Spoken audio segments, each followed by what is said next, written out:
Bugun biz sizlar bilan mana shunday tort dekor qilishni Lamusa shantisi bilan birga o'rganamiz.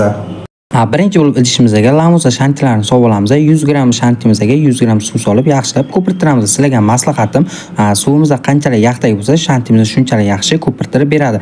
Yaxshilab ko'pirtirganimizdan so'ng esa kraska solamiz. Bu o'zimizning xohishimizga ko'ra xohlagan kraskani solsalaring bo'ladi. Lekin shu narsa esdan chiqmasin, qanchalik ko'p kraska solsalaring shantining ta'mi shunchalik achchiq bo'lib boradi. Shu sababli kamroq solishga harakat qilinglar. Tortni dekor qilishni video davomida ko'rib o'rganib olasizlar. Menga marta gapirgandan ko'ra bir marta ko'rgan yaxshi deb o'ylayman. Videoni ko'rib zerikib qolmasliklaring uchun men sizlarga zakasni qo'shib ham qo'yib beraman.